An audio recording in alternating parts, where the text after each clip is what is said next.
Shalom, saudara-saudara yang dikasihi dalam Yeshua HaMashiach. Banyak orang Kristen hanya fokus pada Israel ketika berbicara tentang akhir zaman. Memang benar, Israel adalah pusat nubuatan Alkitab, karena di sana Elohim menaruh namanya dan Yerusalem menjadi poros sejarah dunia. Namun, Alkitab juga mencatat bangsa-bangsa lain yang punya andil besar dalam peristiwa menjelang kesudahan. Hari ini kita akan menelusuri nubuat tentang 4 kekuatan besar: Eropa, Rusia, Tiongkok, dan Timur Tengah. Masing-masing punya peranan penting dalam penggenapan nubuatan, dan semuanya menuju pada satu titik, kedatangan kembali Yeshua HaMashiach dengan kemuliaannya. Pernahkah kita bertanya-tanya, mengapa Alkitab begitu banyak berbicara tentang nubuat? Mengapa Elohim memberi kita gambaran tentang masa depan? Bukan untuk menakut-nakuti kita, bukan untuk membuat kita cemas, tetapi agar kita siap dan berjaga-jaga, agar kita tidak hidup dalam kegelapan, melainkan memahami tanda-tanda zaman yang sudah Elohim nyatakan. Saudara-saudara yang dikasihi dalam Yeshua HaMashiach, banyak orang Kristen hanya fokus pada Israel ketika berbicara tentang akhir zaman. Memang benar, Israel adalah pusat nubuatan Alkitab, karena di sana Elohim menaruh namanya, dan Yerusalem menjadi poros sejarah dunia. Namun, Alkitab juga mencatat bangsa-bangsa lain yang punya andil besar dalam peristiwa menjelang kesudahan. Hari ini, kita akan menelusuri nubuat tentang 4 kekuatan besar: Eropa, Rusia, Tiongkok, dan Timur Tengah. Masing-masing punya peranan penting dalam penggenapan nubuatan, dan semuanya menuju pada satu titik, kedatangan kembali Yeshua HaMashiach dengan kemuliaannya. Eropa, kebangkitan Romawi modern. Sebuah pesan penting dari kitab Daniel. Sebuah pesan yang ditulis ribuan tahun lalu, namun relevansinya sangat terasa di hari-hari terakhir ini. Terutama ketika kita mengamati apa yang terjadi di benua Eropa. Mari kita buka Alkitab kita di Daniel pasal 2. Di sana kita membaca tentang mimpi Raja Nebukadnezar. Ia bermimpi melihat sebuah patung yang sangat besar. Kepalanya terbuat dari emas, dadanya dari perak, perutnya dari perunggu, kakinya dari besi, dan jari-jari kakinya dari besi bercampur tanah liat. Daniel dengan hikmat dari Elohim menjelaskan arti mimpi itu. Kepala emas adalah kerajaan Babel, dada perak adalah kerajaan Media dan Persia, perut perunggu adalah kerajaan Yunani yang dipimpin Alexander Agung, dan kaki dari besi adalah kerajaan Romawi yang kuat yang menaklukkan seluruh dunia. Namun, fokus kita ada pada bagian terakhir dari patung itu. Jari-jari kaki dari besi bercampur tanah liat. Daniel menjelaskan bahwa ini melambangkan sebuah kerajaan terakhir yang akan muncul dari pecahan kerajaan Romawi. Ini akan kuat seperti besi, tetapi pada saat yang sama ia akan rapuh seperti tanah liat. Itu adalah perpaduan yang aneh, kuat dan lemah secara bersamaan. Dari 10 tanduk hingga Uni Eropa. Selanjutnya, mari kita lihat visi lain yang diberikan Elohim kepada Daniel di pasal 7. Daniel melihat 4 binatang. Fokus kita pada binatang keempat yang digambarkan sangat menakutkan, kuat, dan memiliki gigi besi. Binatang ini juga memiliki 10 tanduk. Para ahli Alkitab sepakat binatang keempat ini adalah gambaran lain dari kekaisaran Romawi yang kejam, dan 10 tanduk ini melambangkan 10 bangsa atau kerajaan yang akan muncul dari reruntuhan kekaisaran tersebut. Secara sejarah, Kekaisaran Romawi memang runtuh, tetapi pengaruhnya tidak pernah hilang. Sistem hukum, budaya, bahkan pemerintahan Eropa modern masih berakar dari Romawi. Nah, saudara-saudari, sekarang kita berhenti sejenak dan melihat realita dunia kita hari ini. Ketika kita melihat benua Eropa, apa yang kita lihat? Kita melihat sebuah kesatuan yang belum pernah ada sebelumnya. Ada Uni Eropa, sebuah entitas politik dan ekonomi yang menyatukan puluhan bangsa. Mereka memiliki mata uang tunggal, euro. Mereka memiliki sistem hukum yang seragam. Dan mereka bekerja sama dalam politik dan ekonomi. Apakah ini kebetulan? Uni Eropa adalah kebangkitan kembali dari Kekaisaran Romawi kuno. Sebuah entitas yang menyatukan banyak bangsa, mungkin ke-10 tanduk itu, dan membangun sistem global yang kuat. Besi.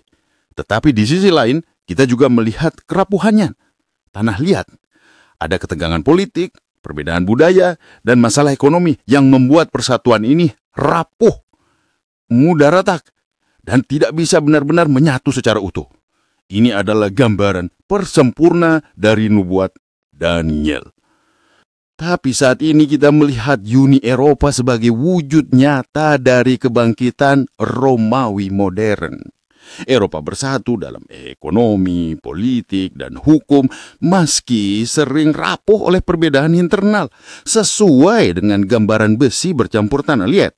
Dari panggung Eropa inilah kemungkinan besar akan muncul seorang pemimpin karismatik yang membawa solusi global di tengah krisis, tetapi sesungguhnya dialah antikristus, pemimpin dunia terakhir yang menipu banyak orang. Menurut nubuatan Daniel, akan muncul seorang pemimpin yang sangat berkuasa, yang Alkitab sebut sebagai tanduk kecil di Daniel 7. Sosok ini adalah antikristus, pemimpin dunia terakhir yang akan berkuasa. Ia akan muncul dari panggung Eropa, mengambil alih kendali dan berkuasa dengan sistem global yang terpusat yang sudah disiapkan. 2. Rusia, Gog dan Magog. Mari kita buka kitab Yehezkiel pasal 38 dan 39. Di sana, Nabi Yehezkiel menubuatkan sebuah peristiwa besar di akhir zaman. Ia melihat sebuah serangan besar-besaran terhadap bangsa Israel. Serangan ini akan dipimpin oleh Gog, seorang pemimpin dari tanah Magog, sebuah wilayah bangsa. Yehezkiel 38 ayat 6 secara spesifik menyebut bahwa Gog dan Magog ini akan datang dari ujung utara dari Israel. Coba bayangkan peta dunia. Jika Anda berdiri di Yerusalem dan menarik dari selurus ke utara, kemanakah Anda akan tiba? Anda akan tiba di ibu kota Rusia, yaitu Moskow. Jadi Magog secara historis dan geografis merujuk pada wilayah yang saat ini kita kenal sebagai Rusia. Gog adalah pemimpin yang bangkit dari wilayah tersebut. Nubuat Yehezkiel tidak berhenti di sana. Ia juga menyebutkan siapa saja yang akan menjadi sekutu Gog dalam serangan ini. Yehezkiel 38 ayat 5-6 menyebutkan, Persia, sekarang Iran, Kush, sekarang Ethiopia dan Sudan, Put, sekarang Libya, Gomer dan Togarma, wilayah yang sekarang menjadi Turki. Saudara-saudari, mari kita hubungkan dengan situasi politik saat ini. Rusia telah menjalin aliansi militer yang kuat dengan Iran di Timur Tengah, terutama dalam konflik di Syria. Rusia juga memperkuat hubungan dengan negara-negara Afrika seperti Libya dan Sudan. Bahkan Turki, meskipun anggota NATO, memiliki hubungan militer dan politik yang rumit namun erat dengan Rusia. Bukankah ini menakjubkan? Ribuan tahun yang lalu Yahweh sudah menubuatkan sebuah aliansi yang persis seperti yang kita lihat hari ini. Saja yang akan menjadi sekutu Gog dalam serangan ini. Yehezkiel 38 ayat 5-6 menyebutkan, Persia, sekarang Iran, Kush, sekarang Ethiopia dan Sudan, Put, sekarang Libya, Gomer dan Togarma, wilayah yang sekarang menjadi Turki. Saudara-saudari, mari kita hubungkan dengan situasi politik saat ini. Rusia telah menjalin aliansi militer yang kuat dengan Iran di Timur Tengah, terutama dalam konflik di Syria. Rusia juga memperkuat hubungan dengan negara-negara Afrika seperti Libya dan Sudan. Bahkan Turki, meskipun anggota NATO, memiliki hubungan militer dan politik yang rumit namun erat dengan Rusia. Bukankah ini menakjubkan? Ribuan tahun yang lalu Yahweh sudah menubuatkan sebuah aliansi yang persis seperti yang kita lihat hari ini. Tidak ada satupun bangsa di muka bumi yang memiliki aliansi seperti ini, kecuali Rusia. Lalu, apa tujuan serangan ini? Gog dan sekutunya akan menyerang Israel, bangsa yang sudah dipulihkan dan hidup aman. Tujuan mereka adalah untuk merampas kekayaan dan mengambil alih tanah itu. Namun nubuat ini memiliki akhir yang jelas dan mulia. Yehezkiel 38 ayat 19-22 mengatakan bahwa Elohim sendiri akan campur tangan. Elohim akan mendatangkan gempa bumi, hujan lebat, hujan es, api dan belerang. Para penyerang akan saling menyerang dan akhirnya dihancurkan. Mengapa Elohim melakukan ini? Yehezkiel 38 ayat 23 memberikan jawabannya. Dengan demikian, aku akan menyatakan kebesaranku dan kekudusanku, dan aku akan menyatakan diriku di hadapan banyak bangsa. Dan mereka akan mengetahui bahwa akulah Yahweh. Tujuan akhir dari nubuat ini bukanlah kehancuran, melainkan pemulihan nama Elohim di tengah bangsa-bangsa. Seluruh dunia akan melihat bahwa ada Yahweh yang berdaulat, yang memegang kendali atas sejarah manusia, dan yang setia pada janjinya kepada umatnya Israel.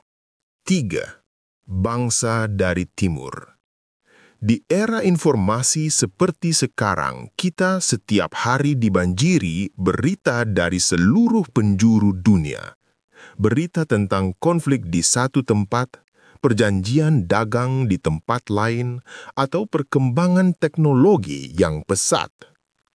Sebagai orang percaya, kita tidak hanya melihat berita ini sebagai informasi biasa, tetapi sebagai petunjuk bahwa rencana Elohim sedang digenapi. Hari ini, kita akan melihat sebuah nubuat yang luar biasa dari kitab Wahyu yang menunjuk pada bangkitnya sebuah kekuatan besar dari timur. Mari kita buka Wahyu pasal 16 ayat 12. Di sana, Rasul Yohanes mencatat sebuah visi. Malaikat yang keenam menumpahkan cawannya ke atas sungai yang besar, yaitu sungai Efrat. Maka airnya menjadi kering, supaya siaplah jalan bagi raja-raja yang datang dari sebelah timur. Sungai Efrat adalah salah satu sungai terpenting di Timur Tengah. Nubuatan ini berbicara tentang pengeringannya untuk membuka jalan bagi raja-raja dari sebelah timur. Dari manakah timur itu? Jika kita melihat peta dari perspektif Yerusalem di mana peristiwa ini akan terjadi, maka timur yang dimaksud mengarah kepada Tiongkok, India, dan negara-negara Asia Timur lainnya. Lalu di Wahyu 9 ayat 16, kita menemukan sebuah angka yang mencengangkan.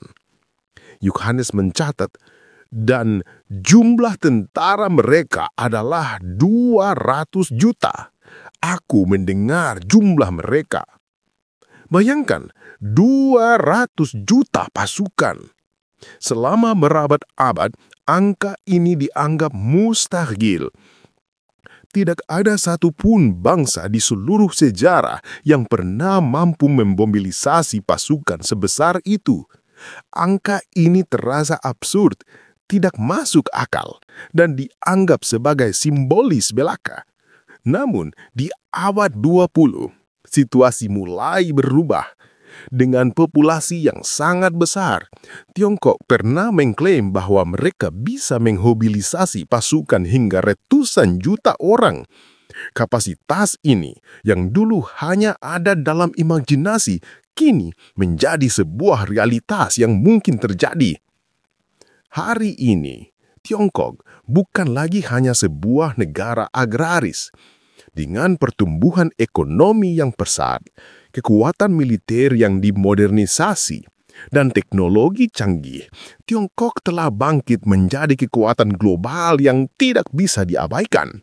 Mereka membangun pengaruh di seluruh dunia, dari Asia hingga Afrika, bahkan di Timur Tengah. Mereka sedang mempersiapkan posisi strategis di panggung dunia. Apakah ini sebuah kebetulan? Tentu tidak. Firman Elohim itu hidup dan benar.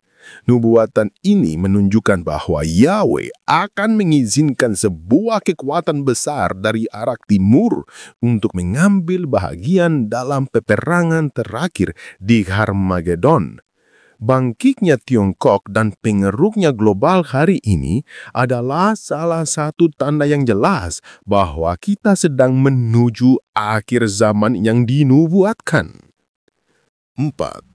Timur Tengah, Persia, Turki dan bangsa Arab. Yehezkiel 38 jelas menyebut Persia, Iran, sebagai bagian dari koalisi Gog. Iran saat ini menjadi salah satu musuh utama Israel, dengan terang-terangan menyerukan penghancuran Yerusalem.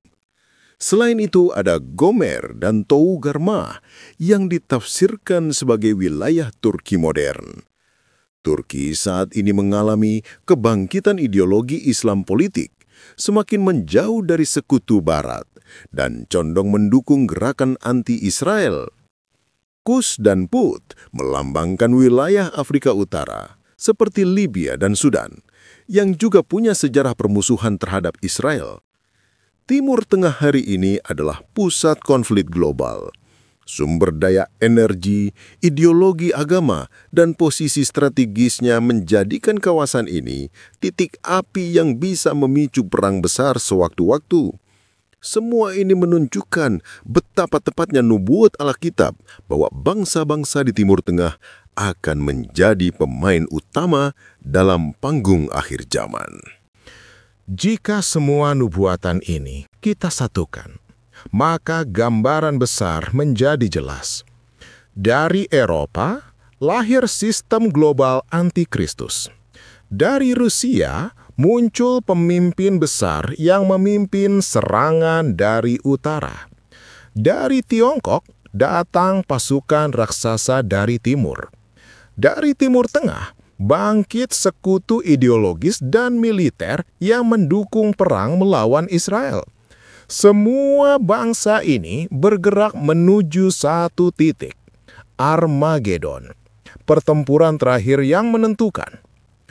Saudara-saudara, nubuatan ini bukan sekadar teori. Kita sedang melihat penggenapannya sedikit demi sedikit di zaman ini. Eropa bangkit dengan sistem globalnya. Rusia menguatkan pengaruh militernya, Tiongkok menyiapkan pasukan besar, dan Timur Tengah terus menjadi titik konflik. Semua ini persis seperti yang sudah ditulis ribuan tahun lalu dalam firman Elohim. Karena itu, mari kita berjaga-jaga. Jangan tertipu oleh dunia. Jangan terbuai dengan janji damai palsu dari pemimpin dunia. Hanya ada satu jalan keselamatan, Yeshua HaMashiach. Dialah Yahweh yang nyata, Raja yang akan datang kembali untuk menjemput umatnya.